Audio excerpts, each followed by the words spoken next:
Quero fazer um desafio, então. Vai lembrar, agora são 7. Você criou seu problema. Eu quero uma ponte de cada uma dessas coisas que você falou. Eita. Com a atualidade. Cara, mole, se eu falar da... Não, a dificuldade não é fazer a ponte, falar lembrar rápido. de todos. Lembrar de todos. Ir ser objetivo. O irracionalismo tá ali quando, campeão, você diz que a vacina, ela implanta chip, quando ela não funciona, quando ela é uma vacina comunista, quando eu não sigo a ciência e sigo o Zap, eu tô no irracionalismo. Sacou? Negacionismo científico. O negacionismo científico tá ali, do lado. Que mais que eu falei? Falou do... Corporativismo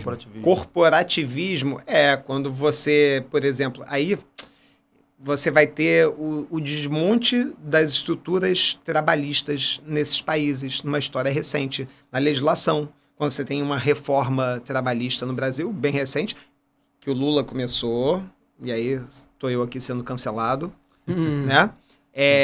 Mas vai sendo aprofundada nos governos seguintes, e ali você tem essa coisa que você pode falar. Não estou falando que o Temer era fascista, eu não estou falando nem que o Bolsonaro é fascista, tá? Nem o Lula, pelo amor de Deus, papai Lula não. Mas eu estou falando que a extrema-direita, vai operar ali por trás, vai operar junto com esse projeto feliz da vida.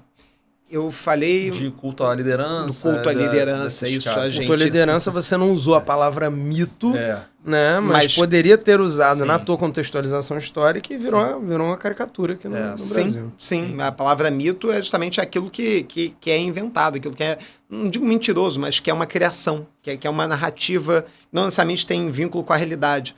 O outro que você falou, xenofobia e racismo, nem precisa, né? Xenofobia e racismo... Xenofobia e racismo, volte uma casa, episódio passado.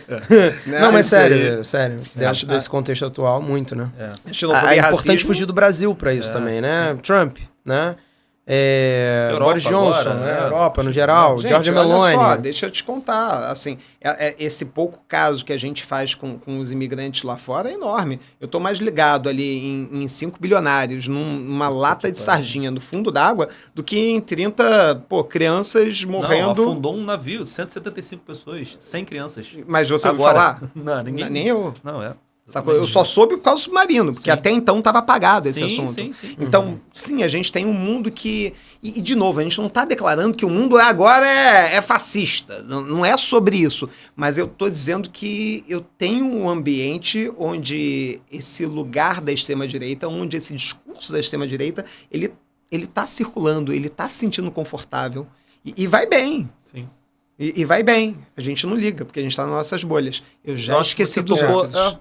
Não, peraí, foram 7. Eu falei 7, me ferrei. 4 agora. Ele que criou o problema dele. Eu criei o problema. Você gerou um problemão pro nosso convidado, tá querendo prejudicar o nosso convidado. Ele que quis falar pra caramba. Não, sério, cara, você falou de totalitarismo. Um governo, quando ele adota algumas práticas do fascismo, não somente ele se estabelece como fascista de imediato, mas ele flerta. Ele flerta quando, por exemplo, ameaça dar o golpe.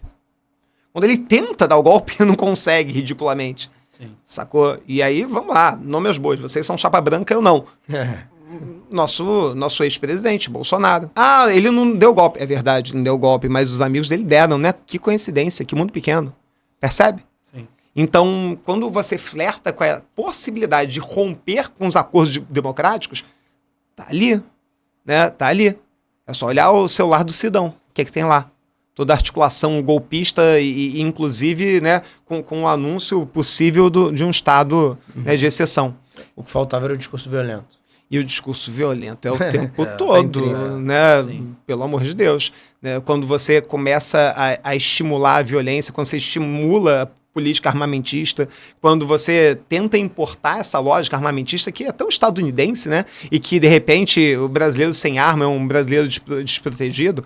Pois é, e toda a violência que aumentou contra os grupos, né, de religiões de matrizes africanas, toda a violência que aumentou contra o público LGBTQI2A+, e por aí vai.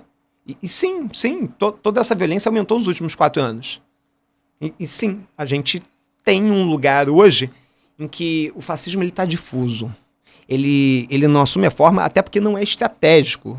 Você assumir um lugar, um cavalo, um lugar, corporificar esse fascismo. Não é estratégico. É muito mais esperto mantê-lo difuso e sempre que alguém te acusa, você fala, não é bem assim, você está me interpretando mal.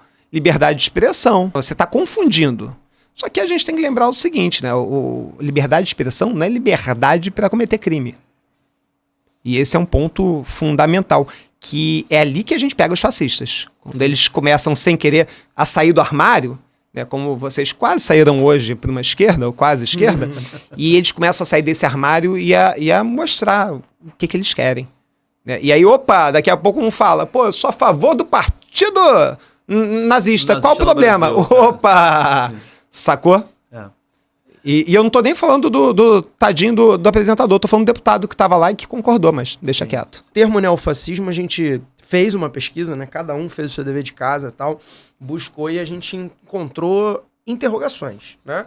Muitas interrogações, porque se de certa forma alguns autores chamam de neofascismo todo o fascismo pós Mussolini, Hitler praticamente, e aí colocando, por exemplo, Franco Salazar, de Portugal e Espanha, que ele falou já como neofascismo e tal, apenas por ter sido depois no momento histórico, outros autores parecem simplesmente ter usado isso como um neologismo, né, para definir figuras políticas da atualidade que flertam com uma ou mais características do fascismo. Afinal de contas, você falou ainda agora que, né, em todas as expressões do fascismo eles tiveram características diferentes. Então eu queria que a gente fizesse meio que uma passada, assim, por casos da atualidade, né? Sim. Então dá pra chamar, não dá pra chamar e tal. Então, assim, se tiver que escolher uma figura, assim, que, seria incontestadamente fascista, mundo, esquece Brasil. Quem que você colocaria no mundo atual? Ou não colocaria ninguém? Vale essa resposta também. Pois é. Então, vamos lá, vou só mudar. Então, dentre os personagens que dialogam muito de perto com práticas desse fascismo, né? E aí eu, como historiador, tentando evitar, né? Chapa branca. Historiador. A ideia do neofascismo, eu vou chamar de fascismo histórico, tudo que aconteceu ali, que começou antes da Segunda Guerra mesmo, tenha continuado.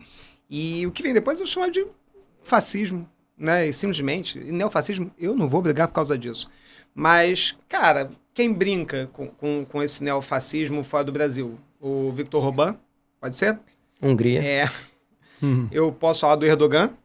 Turquia, né, que, né, fala com eles de genocídio armênio para ver o que acontece. Eu posso falar do Trump. Brigou com o Papa, o Erdogan, porque o Papa Francisco chamou de genocídio armênio e ele brigou com o Papa, de bizarro.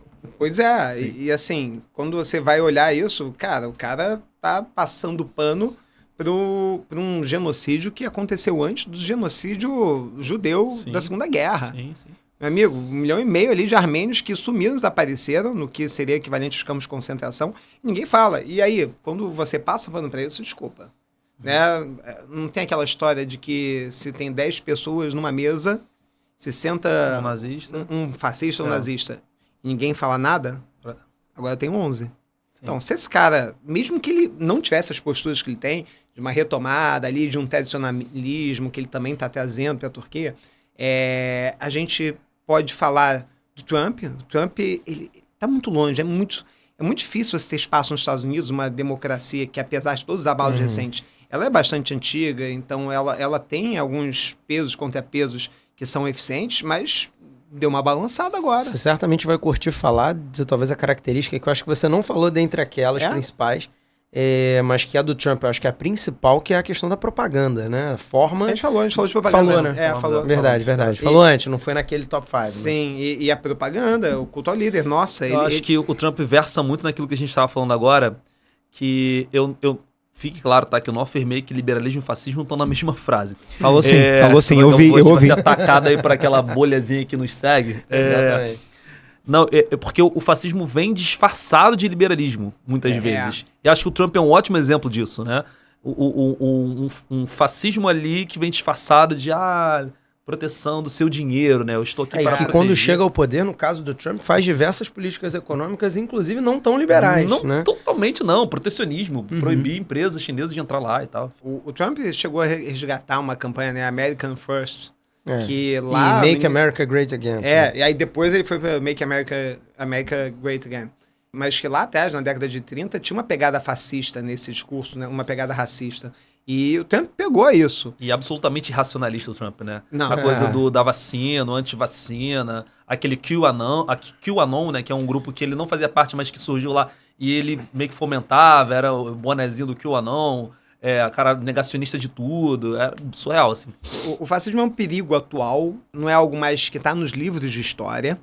Ele não é mais algo distante como foi quando eu estudei no colégio, o que para mim parecia muito distante, né? Sim. Parecia, não, isso não acontece mais. E eu lembro que eu me perguntava quando eu era moleque, cara, como é que alguém, na boa, caiu nessa lábia? Como é que alguém não viu os absurdos disso tudo? E aí tem um filme muito legal da década de 80, foi refeito agora em 2013, na Alemanha, que é A Onda, que é justamente um professor que vai reconstruir esse ambiente de insatisfações e de grupo de massas e de manipulação para mostrar, né, no filme estadunidense para a TV de 1980, se eu bem me lembro, ele é um pouco mais naif, é um pouco mais inocente. No filme alemão, o final é um pouco mais pesado. Ele vai justamente mostrar, cara, não. Quando você não está preparado, quando você está naquele vórtice do furacão e você não sabe para onde está indo, o fascismo, ele só chega. Ele chega discretamente. Você não se toca, porque ele já não chega metendo o pé na porta. Ele chega devagarinho, bem devagarinho.